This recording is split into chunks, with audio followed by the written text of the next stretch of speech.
दोस्तों जय भीम, जय भारत, नमो बुद्धाय। भाइयों बहनों, आप सभी का हमारे YouTube चैनल अम्बेडकरवादी एवं प्रकृति प्रेमी ऑफिशियल चैनल में हार्दिक स्वागत एवं अभिनंदन है। मैं हूं पंकज अम्बेडकर। दोस्तों, जैसा कि आप सभी लोग जानते हैं कि हमारा मिशन है बाबा साहब के मिशन को डोर टू डोर पहुंचाना और बहुजन साहित्य को, दलित साहित्य को डोर टू डोर पहुंचाना। दोस्तों, इसके लिए आप हमारी वीडियो को ज़्यादा से ज़्यादा शेयर कर दें, जिससे कि हम ज़्यादा से ज़्यादा लोगों तक पहुंच सके। हमारे चैनल को सब्सक्राइब करें, वीडियो को लाइक करें।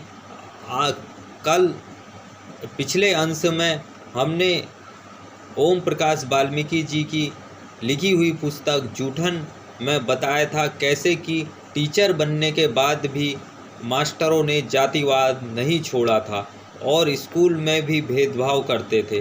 दोस्तों, आगे की कहानी शुरू करते हैं। बृजपाल सिंह नामक टीचर रसायन शास्त्र पढ़ाता था और ओम प्रकाश वाल्मीकि जी 11 में पहुंच गए थे। आगे क्या हुआ, आगे शुरू करते हैं। बृजपाल सिंह अभी भी रसायन शास्त्र पढ़ाता था। उसके प्रति मेरे मन में आदर भावना नहीं रह गई थी, लेकिन ऐसा भी नहीं था कि मैंने कभी उसका अनादर किया हो। रसायन शास्त्र पढ़ना मुझे अच्छा लगता था। 11वीं की वार्षिक परीक्षा में भी मुझे अच्छे अंक मिले थे, लेकिन 12वीं में जाते जाते मैंने महसूस किया कि जब मैं रसायन शास्त्र प्रयोगशाला में प्रैक्टिकल के लिए जाता हूँ, बृजपाल किसी न किसी बहाने मुझे बाहर कर देता है या किसी काम से कहीं भेज देता है। इंटर का यह मेरा अंतिम वर्ष था। बोर्ड की परीक्षा थी। भविष्य इसी परीक्षा के परिणाम पर टिका था। कई महीने तक जब मैं प्रैक्टिकल नहीं कर पाया तो मुझे ऐसा महसूस होने लगा जैसे जानबूझकर ऐसा किया जा रहा है। एक रोज़ उसने मुझे सभी के सामने अपमानित भी किया था और प्रयोगशाला से बाहर कर दिया था। मैंने पूछा भी था मेरी गलती क्या है, कोई नुकसान मुझसे हुआ है, लेकिन बृजपाल सुनने को तैयार नहीं था। मैंने राम सिंह से बात की तो उसने प्रिंसिपल से मिलने की सलाह दी। प्रिंसिपल यशवीर त्यागी ने मेरी बात सुनी थी। पूरे इम्तिहान से अनुशासन के लिए छात्रों ने उनकी दस्तक थी। उन्होंने मुझे आश्वासन दिया था कि वे मेरे साथ ऐसा कुछ भी नहीं होने देंगे, बृजपाल सिंह से बात करके समस्या का समाधान करेंगे। लेकिन हुआ ठीक उल्टा। 12वीं कक्षा में मैं प्रैक्टिकल नहीं कर पाया था। पूरे वर्ष बोर्ड की परीक्षा में मेरा मात्र प्रैक्टिकल ही खराब नहीं हुआ, बल्कि मौखिक साक्षात्कार में भी मुझे कम अंक मिले थे, जबकि मैंने परीक्षक के सभी प्रश्नों के संतोषजनक उत्तर दिए थे। जब परिणाम घोषित हुआ, मैं 12वीं में फेल था। रसायन शास्त्र के अलावा सभी विषयों में अच्छे अंक मिले थे। प्रैक्टिकल में फेल था। इस घटना ने अचानक मेरे सामने भयानक गतिरोध उत्पन्न कर दिया था। मेरा मन उचट गया था। समझ में नहीं आ रहा था क्या करूं। एक अंधेरा मेरे सामने खड़ा था। घर परिवार में जैसे मातम छा गया था। पिताजी अफसोस जाहिर करके चुप हो गए थे। मैं बुझ सा गया था। किसी काम में मन नहीं लगता था। बहुत बेचैनी भरे दिन थे। उन्हीं दिनों माया की शादी तय हो गई थी। काम की व्यवस्थाओं में मैं अपनी दुश्चिंताओं को कुछ समय के लिए भूल गया था। भविष्य की अनिश्चितता मुंह बाएं खड़ी थी। मैं अपने भंगीपन से बाहर आने के लिए छटपटा रहा था, जबकि हालात मुझे बार बार वहीं धकेल रहे थे। बृजपाल के षड्यंत्र ने मुझे तोड़ दिया था। उन दिनों Jasbir survey of India Dehradun में नौकरी कर रहा था।